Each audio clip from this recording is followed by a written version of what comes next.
السلام عليكم ورحمة الله.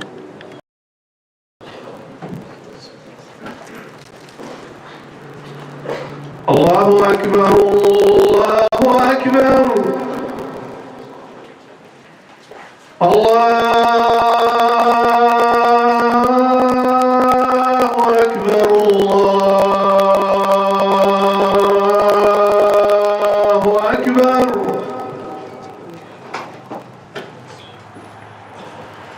أشهد أن لا إله إلا الله.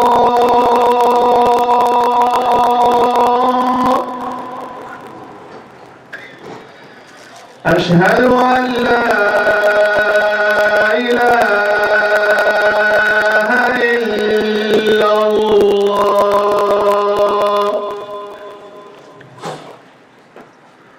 أشهد أن محمدًا رسول الله.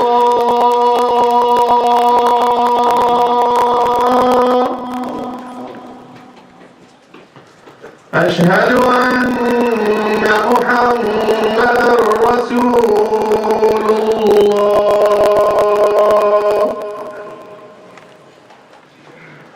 حي على الصلاة.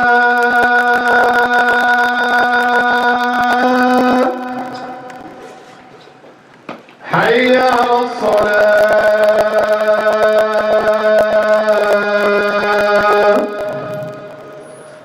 حي على الفلاح.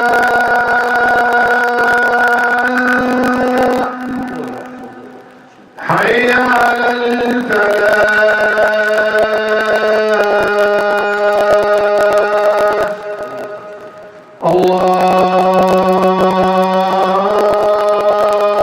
الله أكبر الله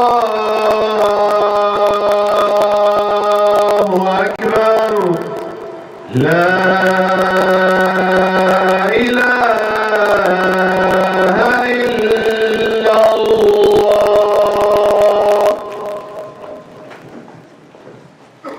الحمد لله الذي أنزل على عبده الكتاب ولم يجعل له عوجا قيما لينذر بأسا شديدا من لدنه ويبشر المؤمنين الذين يعملون الصالحات أن لهم أجرا حسنا. أشهد أن لا إله إلا الله وحده لا شريك له خلق الموت والحياة ليبلوكم أيكم أحسن عملا. وأشهد أن محمدًا عبد الله ورسوله وصفيه من خلقه وخليله. اللهم صل على محمد وعلى آل محمد كما صليت على إبراهيم وعلى آل إبراهيم، وبارك على محمد وعلى آل محمد كما باركت على إبراهيم وعلى آل إبراهيم في العالمين إنك حميد مجيد. يا أيها الذين آمنوا اتقوا الله حق تقاته ولا تموتن إلا وأنتم مسلمون. ثم أما بعد. The year of 2022 is almost over, and we are about to experience a new year, 2023. The Muslim community in the United States is growing tremendously, getting more involved, getting stronger, more established, more recognized with the grace, with the help of Allah subhanahu wa ta'ala. However, with this growth that we are experiencing, there are some challenges that we are facing, and the biggest challenge that we face that is rolling over from one year to another is how to embrace and preserve our Muslim identity, not for us parents and grandparents, but how to help the new generation becoming better Muslims and more active, more influential in the society, how to positively impact the society at large without being negatively impacted by the society. Are we parents and grandparents doing our best, going full potential, to create institutes, and to have that kind of environment, the spiritual, the educational, the social environment for our kids to be grown according to the Islamic principles. And before you as a parent or a grandparent say, yes, I want you to pass a survey in any Muslim community in the United States that you choose, just to find out the percentage of our teenagers, our youth, the percentage of those who can recite Surah Al-Fatiha accordingly with no mistakes. With no mistakes. And those teenagers who can master the basic rules of purification and tahara and wudu and salah. Especially if that community does not have an Islamic or full-time Islamic school. If you decide one day to pass that survey and you check the result, you will be surprised. We are not doing our best. There is a huge room for improvement when it comes to establishing institutes and making sure that the authentic and relevant Islamic knowledge is passing from one generation to another, that we are doing our best to educate the new community or the new generation to be better Muslims in the near future, inshallah. Bear in mind that when I say parents and grandparents, that if you come to this particular masjid, maybe 30 years from now, the majority of us, parents and grandparents again, will be here, will be already passing away.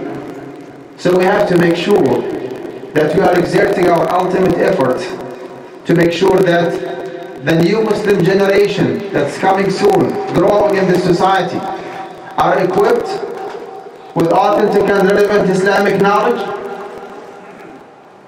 proud Muslims, unapologetic, active, smart, enthusiastic, doing their job to spread the word of Allah subhanahu wa ta'ala in this society.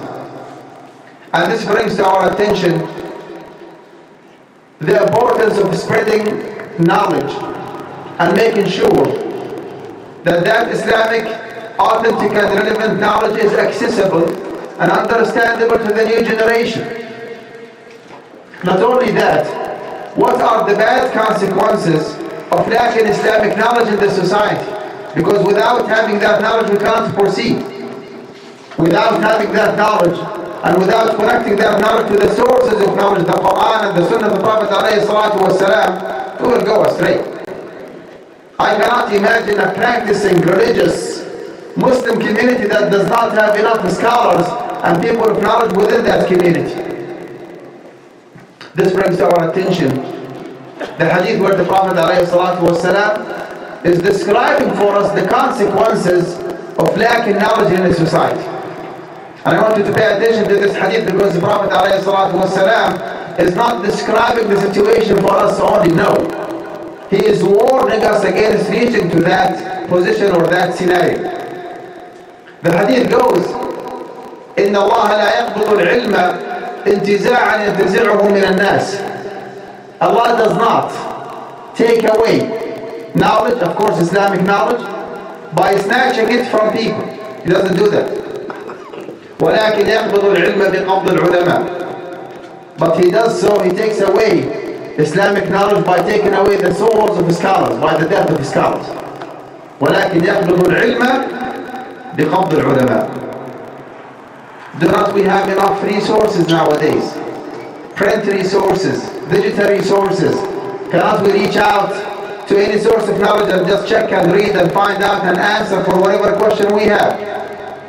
The answer is yes and no. Resources are there, but going by yourself and checking the information or looking for an answer for a fatwa is an insufficient method of reaching knowledge or reaching out to Islamic authentic knowledge.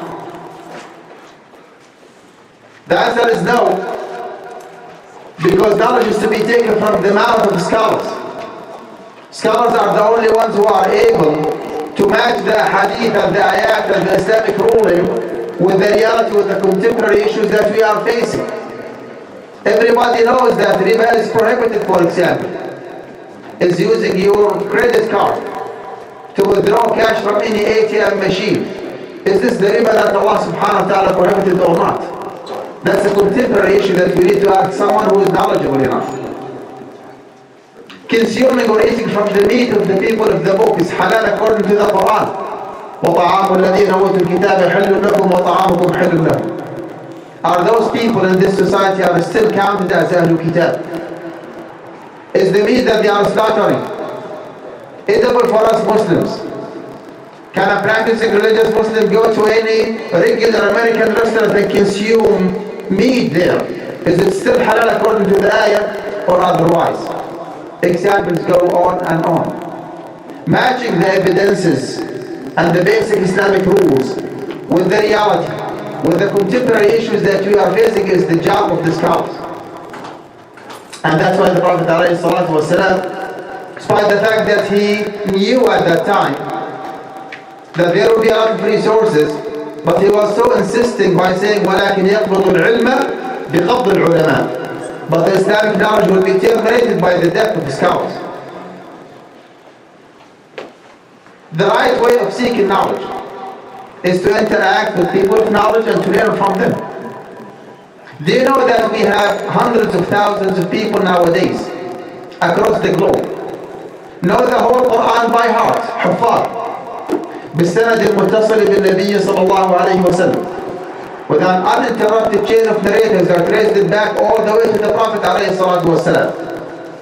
They have recited the Quran by heart in the presence of their mashayikh. Their mashayikh have done the same with the previous generation all the way to the Prophet صلى الله عليه وسلم. Al-Isnad, At-Talqeen, indoctrination. You ask the question, you get the answer from the mouth of the people of knowledge. The hadith goes ولكن يقبض العلم بقبض العلماء حتى إذا لم يبق عالما, until he leaves no scholars. And that's very possible, and that does happen every now and then, believe it or not. You can find some communities in the United States where the whole community at large does not have one single individual who is knowledgeable enough to be the religious leader of that community, male or female, young or old. And I mean what I say. ولكن يقبض العلم بقبض العلماء حتى إذا لم يبق عالما, until he leaves those scholars. All the scholars that we know are passing one after another. Few months ago, Muhammad al-Sharif rahmatullahi alayhi, a young scholar who established the Maghrib Institute, passed away. And you can imagine, mashallah, tabarakallah, how many thousands of youth in the USA and Canada, well, across the globe, benefited from him. He just passed away. Revival, irreplaceable Yusuf al-Qaradawi, rahmatullahi alayhi, well-known scholar worldwide, passed away a few months ago. And the list goes on and on. Those scholars are passing, moving on, going back to Allah subhanahu wa ta'ala one after another. Are we doing our best to replace them and to produce scholars who will be replacing those who are passing away? That is the question that we need to ask ourselves in this society. Back to the hadith, حتى إذا لم يبق عالما, until he leaves no scholars. What will happen, Ya Rasulullah? قال اتخذ الناس رؤوسا جهالا. If there is a vacancy, someone who is disqualified, someone who is ignorant, and this is actually according to the hadith itself. قال اتخذ الناس رؤوسا جهالا. The community at large will be assigning ignorant individuals, taking them as scholars. اتخذ الناس رؤوسا جهالا. فسئلوا, they will be approached by their community members, فأفتوا بغير علم, and they will be answering without having knowledge. This is a disaster by itself. When the whole community does not have enough knowledgeable individuals who have taken their responsibility as the religious leaders of that community, when we are not putting our resources together to produce genuine and sound, indigenous, organic mashayikh and imams, males and females, knowledgeable females from within the society itself, People who do not speak the language only know. People who speak the language and the mind of the society. They can easily connect with the new generation. قال اتخذ الناس رؤوسا جهالا. When there is a vacancy, someone will jump in, will fill that vacancy. And unfortunately those people are disqualified and sometimes even disqualified. That's the hadith. اتخذ الناس رؤوسا جهالا. Ignorant individuals. قال فسئلوا. They will be approached. Well, asking people of knowledge is a wonderful sign. It shows your commitment and your concern about your deen. فاسألوا أهل الذكر إن كنتم لا تعلمون. But the challenge here, who is the right person to ask? Who is the most qualified individual whom I can ask and get an authentic and relevant answer that makes sense to me? Some people say, well, we do have a lot of references, religious leaders overseas, and we trust them. And I'm telling you, I trust them as well.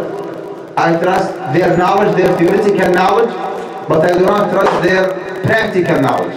What do I mean by that? In order for you to ask someone, as a Muslim who is living in the United States, you need to make sure that that scholar does have the academic qualification and the training and the experience, qualified enough, academically speaking.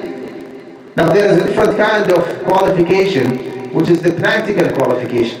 Someone who was living or who is living in the same society that you are living in. Someone who knows the rules and the restrictions and the culture and the language and the limitations and the law of the land, where he or she can answer you and give you the right answer. Having theoretical knowledge without having practical knowledge is insufficient. Give it a try. Ask someone that you trust overseas.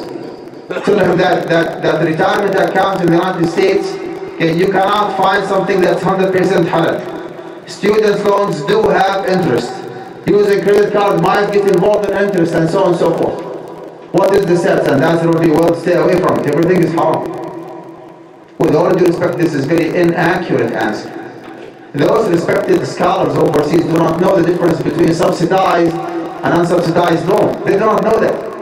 They do not know that the credit card in the US could be used for years and years without paying one single penny as an interest.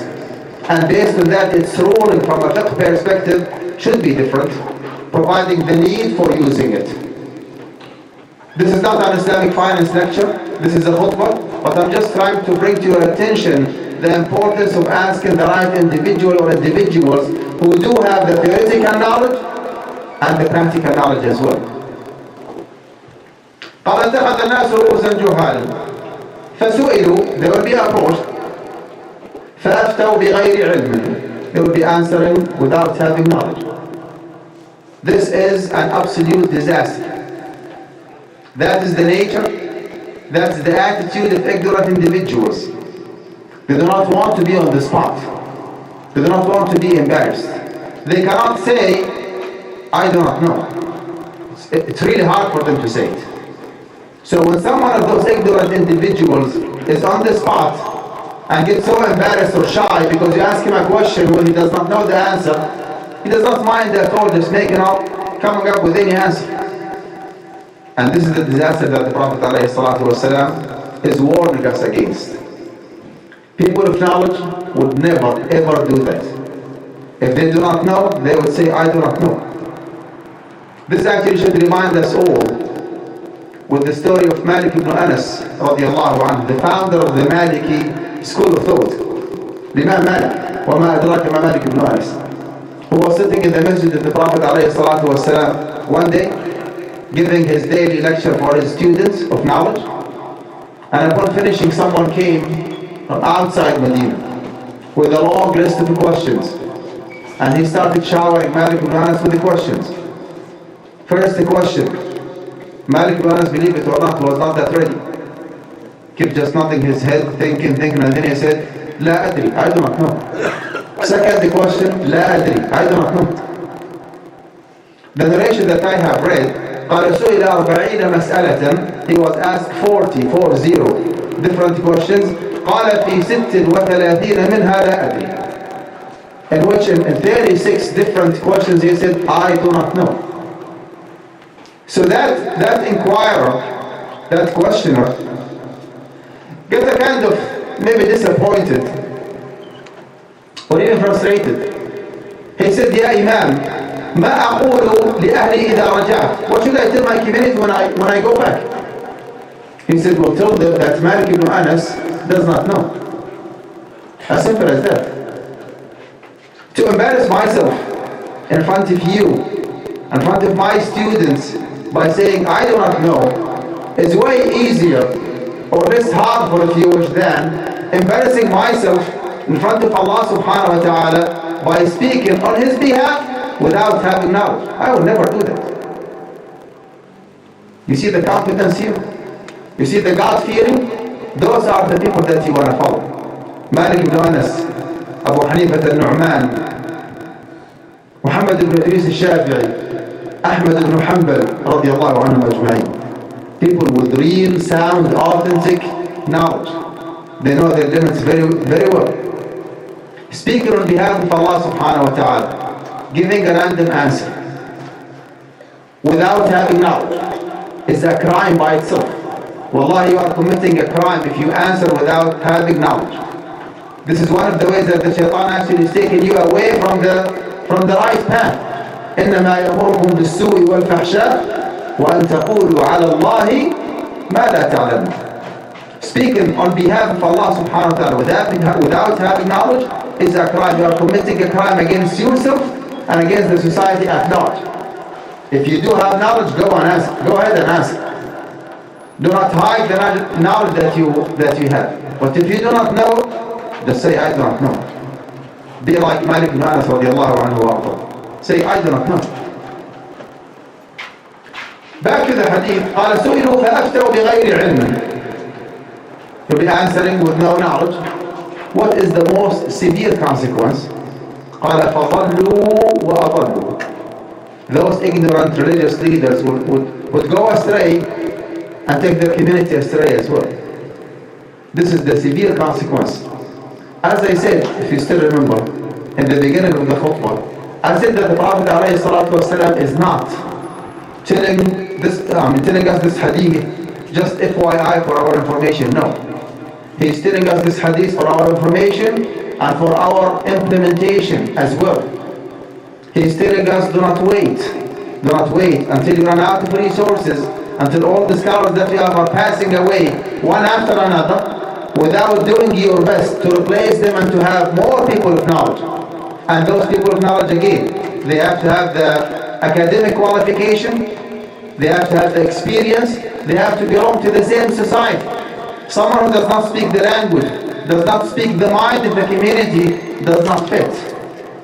Are we, the Muslim community, doing our best to produce indigenous, organic scholars, American Muslim scholars, males and females in this society? That is the message that I'm sending here today, and that's the message of the Prophet ﷺ himself, because as I said several times, Prophet ﷺ is warning us. He's telling us, do not wait until you run out of resources. Prophet ﷺ cares about us the most. When he says, فَضَلُّوا وَأَضَلُّوا, they would go astray, until the community astray, is telling you, do not wait until you reach to that position or to that scenario. لَقَدْ جَاءَكُمْ رَسُولٌ مِّنْ أَنفُسِكُمْ عَزِيزٌ عَلَيْهِ مَا عَنِتُّمْ حَرِيصٌ عَلَيْكُمْ. Prophet ﷺ is caring the most about us. So when he says, فَضَلُّوا وَأَضَلُّوا, he's telling you, and I as well, do not wait until you reach to that position. Do your best from now to make sure that the society will not be running out of enough people of knowledge who can serve as the religious leaders in the community. إن في ذلك لذكرى لمن كان له قلب أو ألقى السمع وهو شهيد. أقول هذا وأستغفر الله.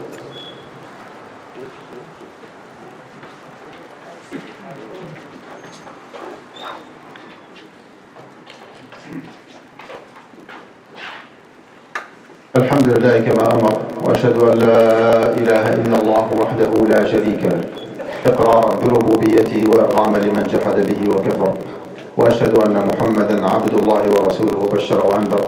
اللهم صل على محمد ما اتصلت عين بنظر أو سمعت أذن بخبر. عباد الله، اتقوا الله فيما أمر وانتهوا عما نهاكم عنه وزجر.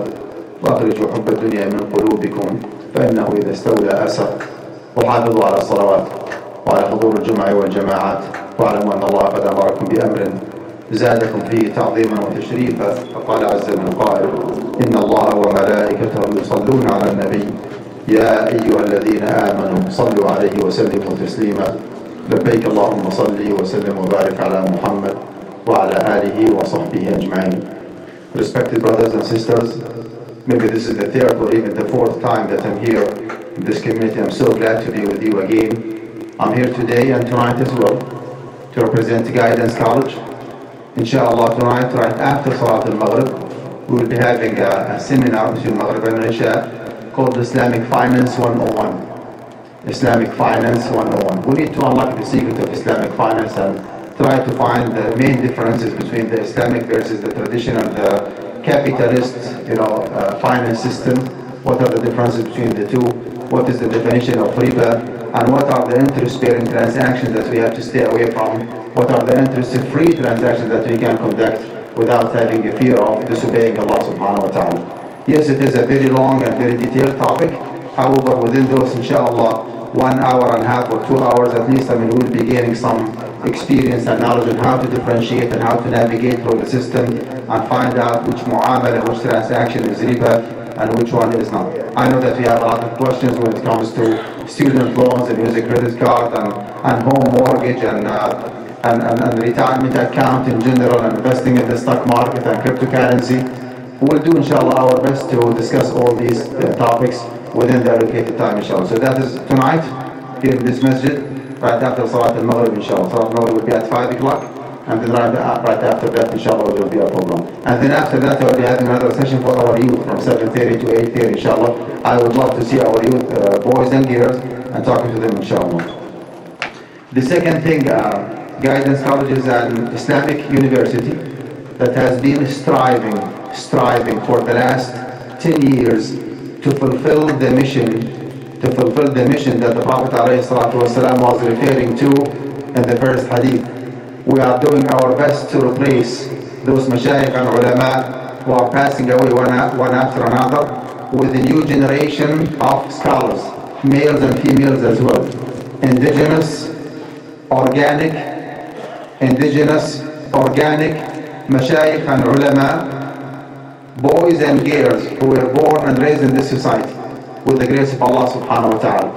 Guidance College has almost 60% of its student populations females versus 40% males. Guidance College does have a good number of its students new Muslim reverts to Islam. Alhamdulillah, we are so glad and so happy and so blessed to say that those brothers and sisters who are embracing Islam, the new converts, new reverts to Islam, are finding out that Guidance College is the right place for them to seek authentic and relevant Islamic knowledge.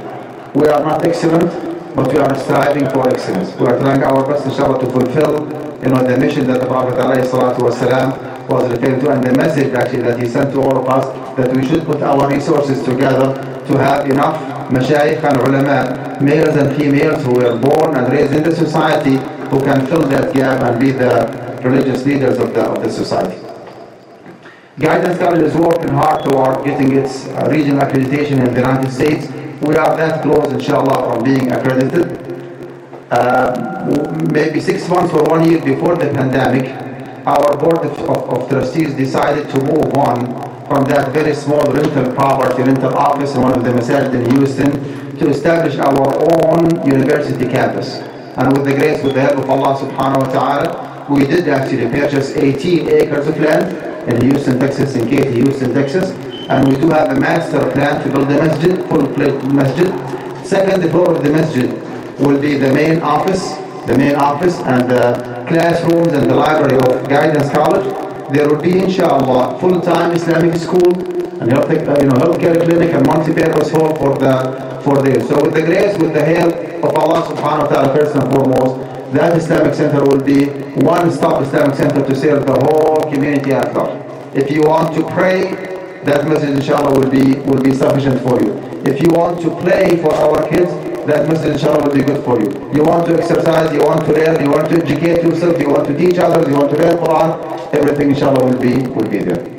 Guidance College is a 501c non-for-profit organization. So donation actually are tax deductible. More importantly, Guidance College is an eligible Zakat recipient. Guidance College is an eligible Zakat recipient. Wallahi, believe it or not, a good number of those new Muslim readers come to Guidance College with no money whatsoever. They cannot afford it. Some of them actually have been stranded, abandoned by their family members because of being Muslims. And they knock our doors asking for financial aid and scholarship to move on and to seek knowledge. With the grace of Allah subhanahu wa ta'ala, I'm so proud to say that. With the grace of Allah subhanahu wa ta'ala, we did not in the past, and we do not in the present, and inshallah, we will never in the future turn down the application for admission by any new Muslim reverts because he or she cannot afford paying the tuition fees. Our job is to educate and to train and to help those new Muslims embracing their deen and becoming more proud Muslims, and not to charge them money. Of course, we do have tuition fees for those who can afford it, but there is a high demand, okay, on the scholarship and financial aid, to support those brothers and sisters who are embracing Islam. I'm here today to seek your help and support. Number one, we do expect you, and I humbly request you to keep Guidance College in your dua to Allah subhanahu wa ta'ala to give us more success, because we are doing this job on behalf of the Muslim community. This is something called Furudul Kifaya, like a communal obligation. A group of scholars and people of knowledge are designating their life and effort and resources to serve the community at large. Of course, Guidance College is an online university, by the way. So students from all over North America, from USA and Canada can join us. So your dua is desperately needed. And number two, I would love to see as many brothers and sisters from this community joining Guidance College. Go to guidancecollege.org and see what kind of programs that we have, and pick and choose whatever you are interested in. Of course, the best option is to be degree student. If you cannot, or it's not an option for you, you can be a non-degree student. You can just pick and choose certain classes. You want to learn more about the Aqidah, take one or two classes. You want to enhance your Quran recitation, take a few Tajweed classes. You want to learn more about Islamic finance, take a few classes, and so on and so forth. And number three, we definitely need your financial support. As I said, Guidance College is a 501c non-for-profit organization, and it is an eligible Zakat recipient. Under the category of al-fuqara and al-masakin, you can pay the tuition fees for those needy individuals or students. Under the category of al-mu'allafati qulubuhum, new reverts, you can pay zakat al-mal. Under the category of fi sabilillah, for the cause of Allah, you can support Guidance College as a project. So would you please consider Guidance College in the very last few hours of this year? Today it is December 30th. So before the end of the year, would you please consider Guidance College for your donation and for your zakah, inshallah, to sponsor a student for 4 years to get a bachelor's degree in Islamic studies? That is $10,000. If Allah subhanahu wa ta'ala helps you today, make it happen. Do yourself a favor and do us a favor. And remember that this is what will stay behind. This is the legacy that you want to leave behind. إذا مات ابن آدم انقطع عمله إلا من ثلاث. When the son of Adam dies, all of his good deeds will be terminated except from three. And the first one is sadaqatun jariyah, ongoing charity. That is the message that you want to build, or the scholarship or the financial aid that you want to give to a student, a brother or sister who is so thirsty to learn Islamic knowledge, but he or she cannot afford the tuition fees. And number two, beneficial knowledge that will stay behind. That's exactly what we do at Guidance College. So I would really appreciate if you give me just a few minutes, inshallah, right after Salat al-Jum'ah, to open the floor supporting the noble cause of Guidance College. For those brothers and sisters who are leaving the message right away, there is a booth right there, and we have credit card machines, and we have donation box, bridge forms. Please make sure that you show Allah subhanahu wa ta'ala toward the end of 2022 that, Ya Allah, I am doing my best. I'm going just extra miles. I'm squeezing my budget. I'm paying as much as I can to support this project because I love you, Allah subhanahu wa ta'ala. I love your deen, and I do believe that this is a noble cause that the brothers and sisters at Guidance College are standing for, so that's why I want to support them. جزاكم الله خيرا. اللهم اغفر للمسلمين والمسلمات والمؤمنين والمؤمنات الأحياء منهم والأموات، اللهم أرنا الحق حقا وارزقنا اتباعه والباطل باطلا وارزقنا اجتنابه. اللهم حبب إلينا الإيمان وزينه في قلوبنا وكره إلينا الكفر والفسوق والعصيان واجعلنا اللهم من الراشدين. اللهم صل وسلم وبارك على محمد وعلى آله وصحبه أجمعين وأقم الصلاة.